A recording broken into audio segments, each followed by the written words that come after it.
Good morning, everybody, and welcome to our Infuse Analytics Everywhere webinar. My name is Kieran Kirk. I'm the Operations Director with IMGS, and I've got Aditya with me this morning. Good morning, Aditya. Good morning. Good morning, everyone. And Aditya is one of our ETL data engineers and consultants.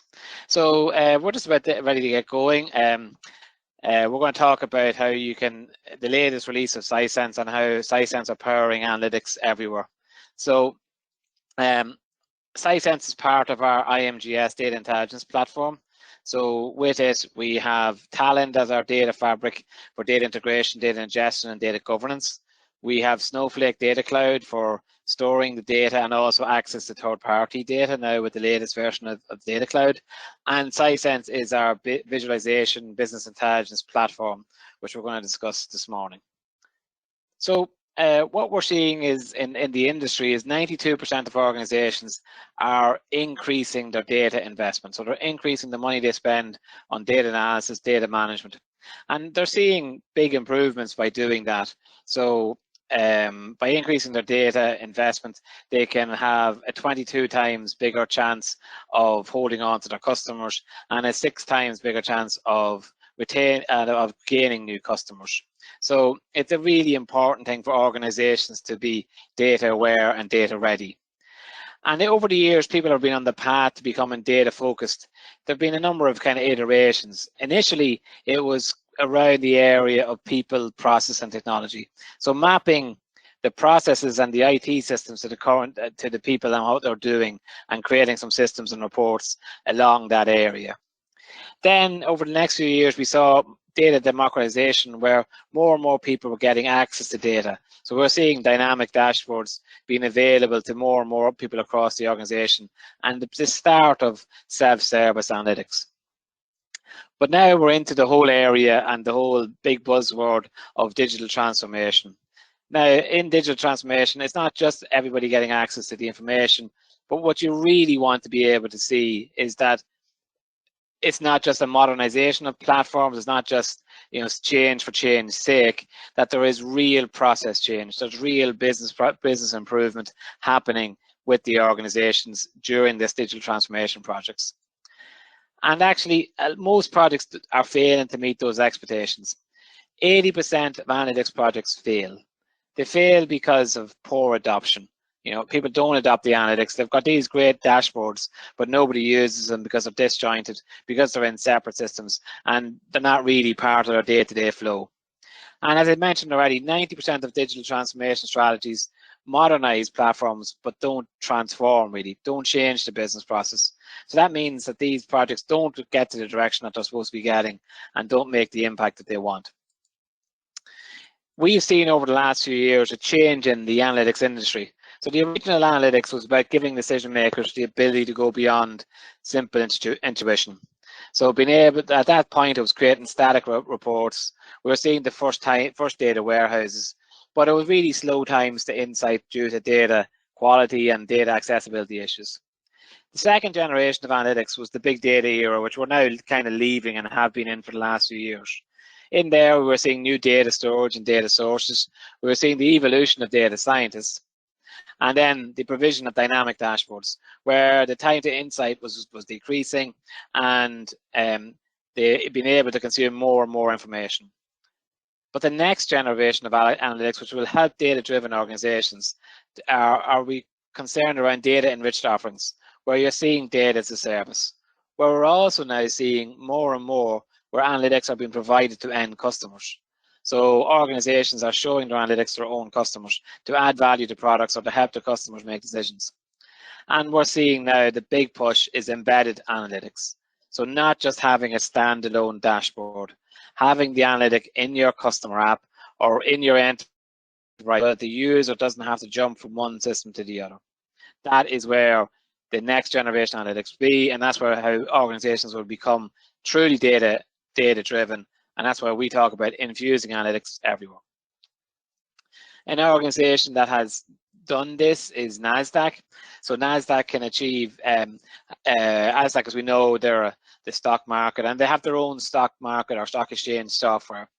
And their business challenge was they wanted to increase customer satisfaction with the investor tools.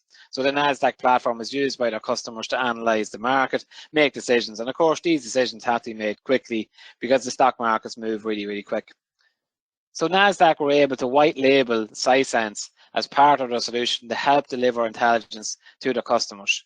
So let's give executive insight into stock ownership for deeper investor relations, and it meant that customers were happier and had a better experience with the platform.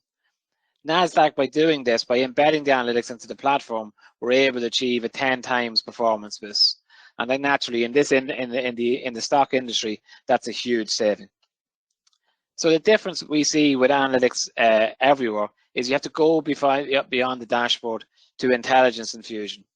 You have to have standalone, and you go away from standalone insights to intuitive automatic intelligence, to move away from disconnected workflows and decision making and move into naturally infused into every application, process, and workflow. And move away that you're not just relying on the customer's loyalty to delivering an enhanced customer experience to deliver increased value. So how do we get there? How is the path to get to intelligence infusion? Well, the first thing is we need to remove access barriers. We need to reduce the skill set gap so that more users in that democratization can use the system. And we need to have perpetual customer-centric innovation. So the first one, being able to remove access barriers. So we can fuse the business objectives, the use case, and technical requirements. So we can provide with Sisense third-party partnerships across the entire data lifecycle. So with Sisense, it works perfectly with AWS, with Snowflake, and with Talend. We can connect to all the data you have, hundreds of connectors, both on cloud, in application, on premise, and both big, small, and unstructured and structured data. We can reduce the skill set gaps with Sisense. So we can analyze and explore data with or without code. So we have the self-service and drag and drop analytics, and users can explore data through rapid ad hoc analysis using SQL or Python. Added to that, we can augment every analysis with AI-driven intelligence so that we can do descriptive analytics and make sense of any data with automatic insight and impact and highlights.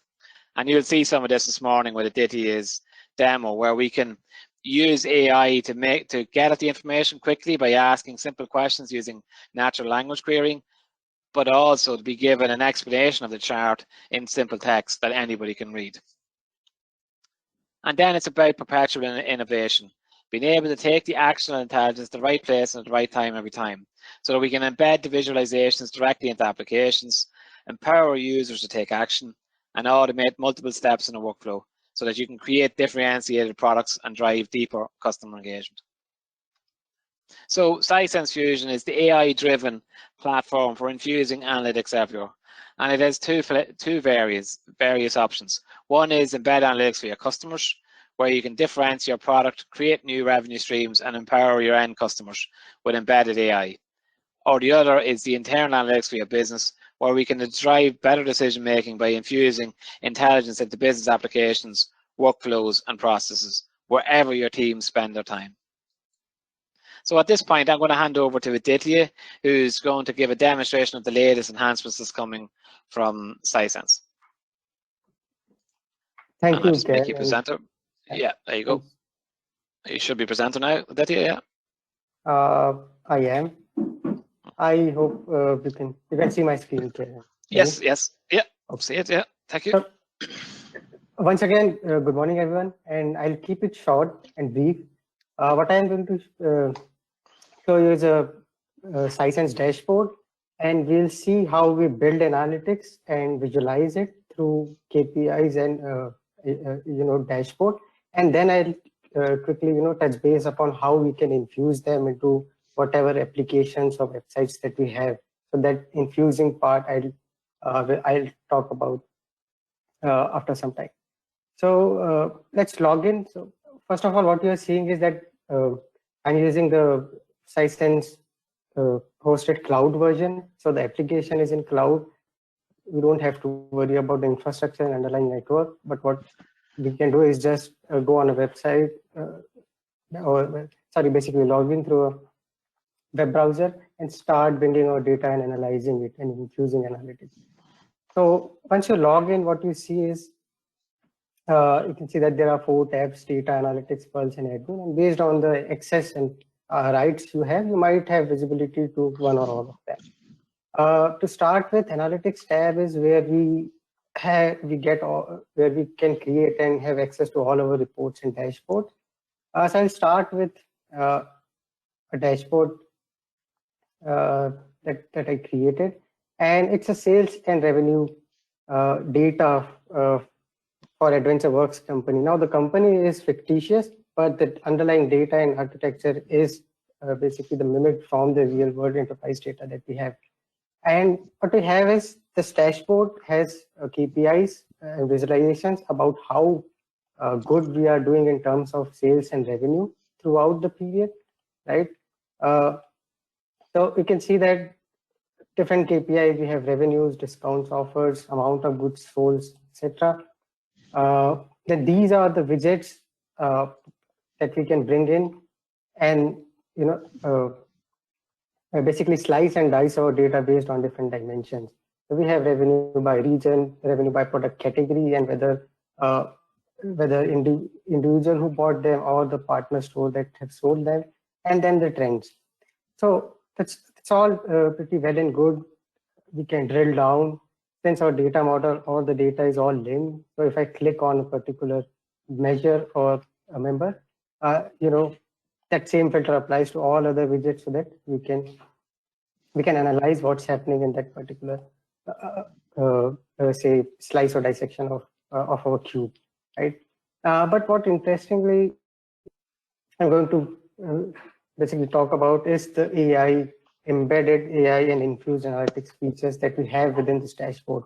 For example, Karen mentioned NLQ. So you see, if I switch my dashboard to viewer mode, so this dashboard, since I created it, I was the admin, but I can also basically view or see template when it's shared with the viewer. So this is how it's going to look when we share with a viewer. Now by viewer, I mean, so as a business analyst and a stakeholder, you have the data and you have visualized and created this dashboard. But now you want to share it with the stakeholder, basically the business user who wants to churn the data, analyze it, and maybe make inferences from it, right? So now you have shared it with them. But see, we know the data, I know the data model, but the business user stakeholders, they don't know the underlying model and data. So, but they want to analyze it deeply, they want to go drill into it. So they can use simply ask, which is a natural language querying based feature. It's an AI feature, inbuilt an AI feature. And what it allows is it allows us to ask questions in natural language, and automatically Sisense converts that into JQuery or the query language and tries to find the answers for us. But not only that, it also recommends us the query as we type in. And what's driving is the Sisense knowledge graph. And interestingly, it's the knowledge graph, the Sisense knowledge graph goes beyond our data model. So it's not that it's only links and analyze the relationship between tables and columns, but it also analyzes the formulas that we have put in, number of users, the clicks, and it analyzes and other factors as well to provide recommendations. Right? So let's say, for example, I am a business user. You have shared it with me. Now what I want is, say, take for example the goods sold. Now this KPI says that we have sold 274,000 units.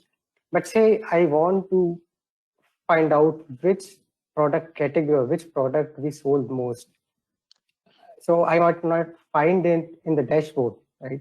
But I want to have that answer. So what I can do is I can use simply ask. I don't have to know the SQL or the technical language to fetch the data as well. So let's say that I was interested in finding the product which sold the most, right? So what I can just start typing, right?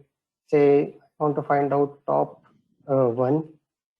That means give me the top product. So you can see that as soon as we type in, it gives us the recommendation that we can use. But not only that, if I type product, so see, these are the columns or the members that I can use. It's recommended to us. So what I want is I want top 1 by product name, and then which have basically sold in maximum numbers. So you can see on your right hand side, you also get an option to select available fields. So these are the available fields from the data model that are available and that we can use. So as I mentioned, not only the tables and columns, but the formulas that we have used. So you can see that these were the formulas that as a data modeler someone has prepared earlier. So I can use it. So this unit sold formula gives me the number of units sold. So I can just use this formula to give me the unit sold. And you can see that it suggests the underlying JQuery as well. We can run it. So now I know that AWC logo cap was most sold. This was the most sold product. And not only that, we can then select the widget that we want to visualize it on. So and Aditya, that's you. So you are, just so we're clear, you are a viewer. So this is completely, you just turned on as an administrator. You give that viewer to simply ask query capability, and then that's it. They literally can hit the button and drill into whatever data using very simple terms and very simple answers in the simply ask to get that information and get the chart that they need, which is a really strong self-service tool. Because I think there's before, people would have had to given the dashboards, but in this case, it is literally they can type in the text and get the answer that they want without the administrator or the business intelligence designer having to figure out exactly what queries, like you have on the main screen here where you've agreed all the dashboards. In this case, it's kind of, well, we don't know what you want to ask, so you can ask it yourself and get the answer. Exactly, Karen. And as a viewer, you get access to this NLQ functionality. You don't have to be a designer. Anyone with which you share this dashboard, they can have access to it, and they can use NLQ. So another AI feature which is based on, again, knowledge graph is explanation and exploration, which I'll also take you through. But then there are other analytical options that we have with the line chart and time series chart that are kind of the most important ones when it comes to KPIs and dashboarding. So you can see what I have is I have revenue over time for our company, and what we can do as a viewer, again, we can do a lot of statistical analysis on the data. For example, I can do a local estimate analysis, and you see now I have the results. It automatically summarizes the results for us. So in layman language, we now know that that our total revenue decreased by almost 90% over the end of our maybe the trading period, and the decrease was more significant in the final months. But the latest and the largest single decline on percentage term happened on 1st of June, but the decline on absolute basis happened on 1st of April. So the narration generates from your analysis automatically, so that you can have a summary note with you. But not only that, apart from the statistical analysis, we can also do forecasting. And see from here, I can define my settings. So there are two options, univariate or multivariate. In this case, we'll be just using univariate model. So my forecasted variable is my total revenue that I want to forecast the revenue for, say, next 3 months or 2 months. So let's say we want to forecast it for next 4 months. Evaluation period, we can define how much data and from how many days of data we want to bring in, and we just apply. So again, the AI engine, what it does is in the background, it uses AutoML like approach, and it feeds the data into an ensemble model, and it returns the forecasted revenue. You can see that the dotted line is the forecast for the for the next 4 months. And on the left hand side, you can see that derived from this chart is the narration. So as I showed earlier, so this is the narration or the summary of the chart that we just seen. Right? So that's another feature of forecasting that's out of the box, and a viewer, stakeholder can use it without knowing to go into much of the technical details, right? The text bit, let's say, what else we can analyze here is, we can see that there is a lot of fluctuations going on, and particularly for the month of March, we can see that our revenue was suddenly shot up, but in February it declined pretty drastically. So as a dashboard, we can click on it. So since I said that everything is connected, once I click on this, so I'm clicking on the month of May. So the month of May has been applied to all my widgets, and I can see the data only for that month. So this was the revenue for March and the discounts that we offered. And if you come here and try to analyze it, it says that, okay, the revenue by sale region, and it's a big number, so 66% of the products that we have sold were sold because customer thought that our prices were reasonable, and the revenue was around 1.82 million. So now we can, as a business analyst, we can think that, okay, can this be the cost that we might have offered discount in that particular month that has driven this increase in sales, and customer thought that our prices were reasonable? Then we have another chart, or pie chart on the right side, which says the revenue by discount offered. But you see that almost 92% of the revenue comes where we offer no discount. So now our first hypothesis that, okay, whether we offer discount and was failed because it says that no, that means our products were genuinely reasonable and that's why they have sold. Then what can be this? What can be the cause for this sudden jump? What we can do is, we just clear it out. We can also apply Sisense explanation on it, right? Let's just reload it. Okay, so we can use Sisense explanation. What it does is, again, based on the natural language and AI capabilities, it allows us to, it automatically finds out the anomalies and breaking points in our time series and the trends chart that we have. And not only that, it tries to, identify the reasons or the probable causes of, those anomalies or breaking points that happen. So you can see that March 20 is our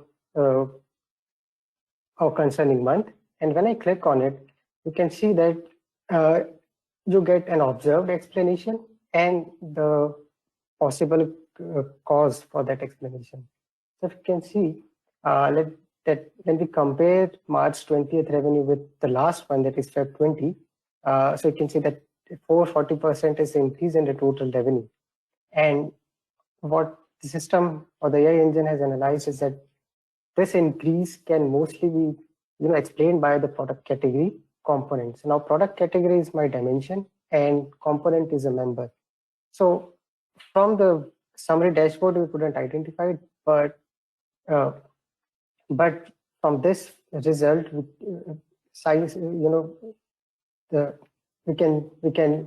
can have a direction to think that, okay, there is that components, the member components from the product category has accounted for most of the sales in March 20. Not only that, we can see the value by distribution, but we can also see it in terms of percentage as change in change in numbers over the month. But it says that components also increased significantly. That is, we didn't sold any components in February, but in March we have sold basically so many components, and that might be a probable cause that we have more revenue in the month of March. Not only that, the AI explanations give us 5 most probable dimension numbers that might explain the variables or the changes in the trend, and it ranks it by two factors. The first is the contribution of each member to the change, increase and decrease. But not only that, the growth rate of the largest contributors. Based on these two factors, it ranks the members that it thinks can be the probable cause for the deviation that we are seeing. So this is Sisense explanations, right? The next one, again, on the similar line is exploration part. So that's another AI feature. What you see these bulbs on the indicator chart is that when we click on it, it just tries to identify, whatever the dimensions that a user haven't used in the dashboard or in the KPIs, and tries to, gives a summary or it breaks that KPI or slices that KPI for that measure and gives us, so that we get more ideas and maybe more directions to analyze it, right? And not only that, we'll also have the trends over time. But you can see that this break by is just by product category. But you see, once we start to, since the dashboard is not used frequently, but when we start to use the dashboard frequently, when more users are working on it and they're filtering on more dimensions, Sisense analyzes it, and then it starts to give recommendations and break by and slices our KPIs by that and provides it in this explanation window itself. So now we have seen it. So these are the latest AI features that we have. Apart from it, this new one coming, that we can have Jupyter Notebook integration with Python itself, so that we can bring in our own model. But not only that, when we analyze it and say when we forecast, so you can see that by default an ensemble model is being used. But what we can also do is, in the deep analysis, these are the models that's available by default, but we can bring in our own model. So you can bring in the Python code or Python model, and it will be, then we can create a model name for the model, and it will be available to us. So we can bring in the model and apply it on our time series graph as well. Now we have seen it. Now let me just take you back as to how we can start creating these analytics. It's pretty easy.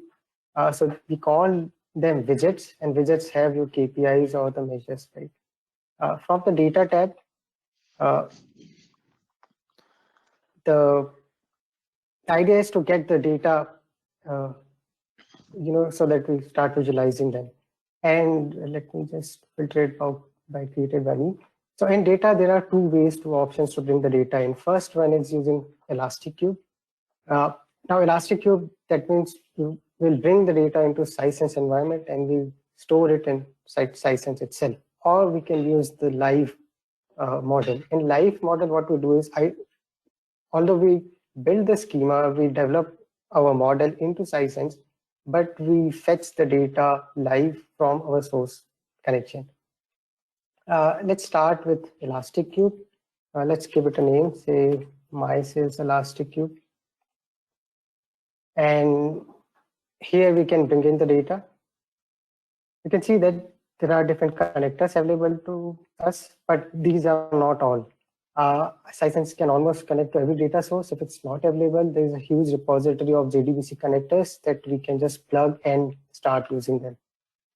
I have already stored my connection earlier. So I'm using Snowflake. Snowflake is the data warehouse in which I have the data. I have my credentials. And once it's connected, so these are the databases that are available to me. I just want to say work on the AdventureWorks database. And let's say we just bring in few tables. So say I want this fact sales order table. And what I also want is say why not we get them special offer, because we are looking at the offers now. Special offer table, this table, what it stores is the information about the discounts. Remember, we were discussing about whether we have applied a discount that caused the increase in the revenue. So this table stores the information as to what all discount options that we provide on a particular product or particular order. Similarly, we have fact sales order. This table stores the transactions and the revenue and the cost that is associated with that transaction and with that product. So, and not only that, we can edit it. So you can see that this is the SQL that's firing to get the data, but we can also modify it. So whatever we type in here, basically we can use whatever language and query the source system understands and fetch the data accordingly as well. But for now, we'll bring in all the data. Now I have got two tables. One is my fact and other one is dimensional. Let's quickly join them together. I want to make a join or make a relationship based on the so DIM special offer has special offer ID, and I know that this column is also would be present in my fact table special offer ID, so that I can make a join and connection to it. But not only that, if I click on this table on the left hand side, you can see that these are the columns that we are bringing in, and then within Sisense we get a lot of options on it. Maybe if you want to rename it, you want to hide it. By hiding means we don't want designers or the stakeholders that are working on the dashboard to see certain columns. We can attach a description, change the data type, and then there are other options that we can apply onto them. Right? What I'll do is I'll quickly build it. By building, what I want to do is, we have this schema, we have this dimension model ready with although just two tables but with one relationship, and we want to bring the data into the Sisense environment. And meanwhile it's happening, I'll quickly take you maybe to this Snowflake environment. So Snowflake warehouse is where we have this. You can see this AdventureWorks is the database, and that's the BI schema. And from BI schema, these are the tables that we have. And from here, we are bringing this effect sales order table, and then the other one. Let me take you to just history and just refresh it so that we know that something is happening. So you can see that these are the query that Sisense is running. That's latest, and Sisense is running this query to extract the data from Snowflake and fetch it into Sisense. So now we can see that we have the data. So fact sales order has some 100,000 rows, and the dimension that how many different offers that we provides to customer. There are 16. So we have got that data as well. So not only that, in here we can also mash up our data. Right. What we can also do is not just we can bring in the tables, but maybe we can create our own tables. For example, let's say to quickly show you here what we can do. I have this fact sales table and I have an order date. But what I want is I have this order date. That is the date when the order was placed. What I also want to have along with this order is a flag whether this date was a weekday or weekend. And what I further want is that I want that column to be stored in a separate table. So I can create another custom table. And let's name it as dim date, or better dim order date. So let me just make it a bit large. So this is our table. And from here, we can bring in the tables that we have. So you can see that these are the two tables that's available in our schema. So I can do select star from, that's my fact sales order table. And I want to get the order date right from this table. So we can also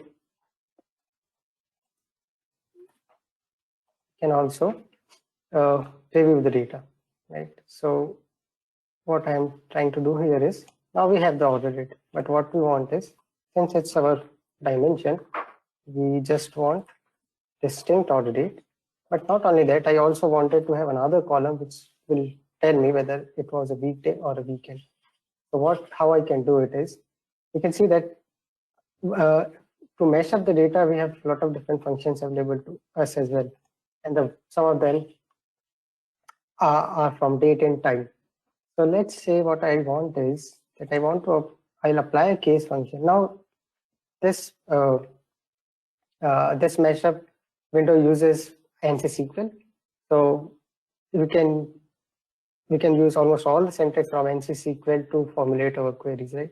What I want is that case when my order date, right? Order date, and I'll apply a function.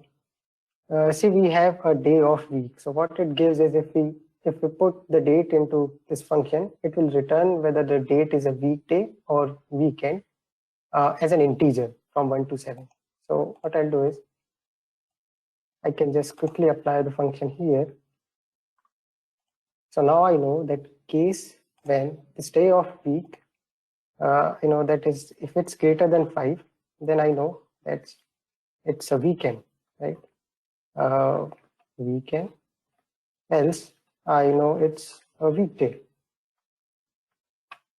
And then I'll just end as week of day. So this would become a column.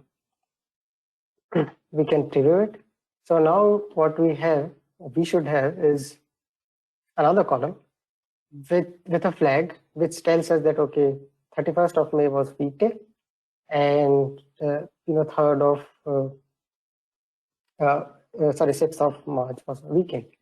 So this way we can mesh up the data within Sisense as well. Now what we can do similarly, I can join this dim table with the fact table that we created. So we'll do it on the order date. So that's done. And hopefully we can also preview the data. We can preview the results of the join as well to make sure that whatever we have done it correctly. And now this time when I build my model or finalize my model, I just want to finalize on the changes that I've made. I don't want to bring in the data that I brought in earlier, but I just want to work on the data that has been changed. So that's why we get different options for building the model as well, whether we want a full build or just a partial build. You can say that this time we just got from dim order date 1123 rows. That means we have these many unique dates that we have. So now what we have is our data model is ready. Now what we can do is we can start creating our visualizations through the dashboards. So from the analytics tab, I can quickly come and create a new dashboard.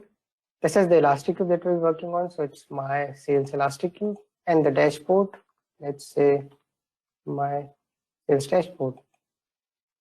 And that's all.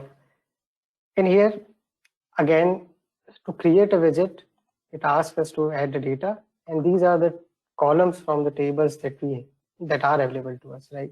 So we can start with the most basic one, say line total. Line total is basically revenue attached to a particular order.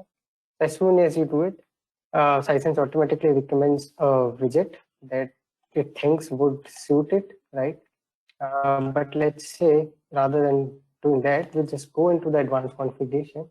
And I don't want the indicator widget, but say we go for a column chart because we are discussing about the discounts and how it affects our revenue. And see, once you change the type of visualization, you get options of members or the dimensions or the values that you can put in. So it makes it easier for us to just come and think of a visualization or think of a chart that you want to have, and then based on that, it automatically suggests what dimensions or rows you can put in. So it makes creating the dashboards a bit easier. So we have our revenue. In categories, let's say we'll have order date. Order date as in we want to have our revenues grouped by weeks. We want to find out for each week how much revenue we generated. So that's there. But maybe let's break it by the third dimension table that we had, which was special offer. And now we have categories. That means what we have is revenues across the weeks, but we also want to break it by our dim special offer table. Maybe let me just filter it out. So from this dimension table, let's say we break it by discount category. We wanted to find out as to for a particular discount type, what was the total revenue across the week. So this was by discount category, but so either it was no discount or reseller. But what we can also do is, what I want is from the same table, I want subcategory or drill down hierarchy of a discount category, I think, which would be discount type. So let's try discount type. Okay, so now it is more detailed. So you can see that now we have it with discount type. But not only that, we can design it. So for example, if you want, we can stack the visualizations. We can make it stack 100%. So we have all those options with us, right? And just click on apply. What we have is our first visualization. What we can also do is, if you want, we can just change the look and feel of it so that it looks better and appealing to us. So that's how we get on creating visualizations, right? Now the infusing analytics part. So that's the story just not ends here. So once we have our dashboard, by the way, we can rather than taking it to the old dashboard, we can have something like this as well. So this is created by another developer. So this is another Sisense dashboard that we can have. So we can have something like this with a lot of drill down and then jumping on to another dashboard from one dashboard and stuff like that. So we can build pretty advanced dashboards that will have all the functionalities and the AI features that we were discussing, right? But not only that, we can embed it. For example, so we have seen the dashboard, right? So let me go back to the original dashboard, not sales dashboard, but sorry, the sales reports dashboard, right? This is the dashboard that we're working on. And now we want to embed it with our application. That means infusing whatever analytics we have to the existing application or to the existing website that we have within our organization to drive the adoption. Maybe what we can do is we can either just embed this widget. So if you see, if I right click on the three dots, it has an option of embedding the code. I can see what I have got is the URL. Now I can just use this URL within my application or my website, and the widget will be available. Not only that, we can configure certain types, whether we want the widget to be available in edit mode and stuff like that. We can also get the HTML code. And what I mean is, what's happening is, once we have this little code, we can get something like this, maybe. But this is an example. What we can have is something like this, right? So what you are seeing here is a website, and in which we have embedded a Sisense dashboard completely. So, and not only that, it has all the interactive features. So we have these filters from our website or our application that is being applied onto the dashboard, onto the Sisense dashboard. So this way we can embed whatever we have built through our Sisense dashboard into any application that we have. So that's and then there are different options to embed it. Earlier, the URL and the embed code and the iframe that I showed you is for iframe widgets. So that's pretty easy. Just you take the code and copy it here. We can also advance, and we can use Sisense SDK to almost take out individual components of the dashboard and put it in our application the way we want. So I think that's everything from my end, Karen. And yes, and thank you. So maybe I'll stop sharing and I'll make you presenter. Yes, please. Again, Karen. Yeah. That's great. Yeah, thanks, Aditya. You can hear me now, yeah? Yeah, everybody can hear me. So yeah, so that's really good. Just as you've seen, we can go beyond the dashboard by infusing intelligence. So we're able to connect the data in different sources. We're able to analyze it, augment it, and fuse the information. And then once you do that, then you can bring applications together, build workflows and build processes, which will drive new markets, new products, and new features. So why Sisense? Well, as you've seen, Sisense is highly extensible, so it's fully customizable, programmatic, with deep embedding by APIs. It can scale across all skill levels. So you've seen this morning with what Aditya was showing, that any user can actually get into the data and serve up and get answers. We again showed this morning the cloud flexibility, so we can work on-premise, hybrid, or on-demand. We can connect the cloud data warehouses like Snowflake, or we can bring in your on-premise information as well. You've also seen this morning that it's AI powered, so automatically highlight insights and leverage built-in predictive analytics. And finally, we didn't show it today, but there's end-to-end governance. So everything you're seeing is controlled via log-on. You can have really deep level user controls that people can't access certain data sets, or even access certain parts of the dashboard or the widgets. It's all controlled by log-on. So there, as we talked about already, there are two areas for embedded analytics. One is that you can bring it for your customers, so you can go to market faster with rapid innovation, enhance their customer experience, and stand out from your competition. And then naturally you can grow your revenue and make cost savings. Or you can use Sisense internally for your business as an internal system to do, as Aditya showed this morning, intelligent decision making, improve operational efficiencies through these decisions, and slide's gone. Yeah, and cut costs and maximize revenue. And I think we're slightly overrunning a bit, so I don't think we'll, unless there's any screaming questions, I don't think we have any time for questions, but just like to thank you for your time this morning. As you see, Sisense is a market-leading business intelligence platform. It's part of our data intelligence stack, where we have Snowflake and Talend as well. If you're interested in hearing more about this, please reach out to us. Thank you for your time this morning. Tanya is in the background, keeping everything going and making sure everything's okay. Thanks, Tanya, and thanks, Aditya, and we will talk to you all soon. If you want to watch back this webinar, it will be on our website in a day or two. All right. Thank you, everybody. Thank you, everyone. Thanks, Olivia. All right. Bye now, everyone. Bye-bye. Bye-bye.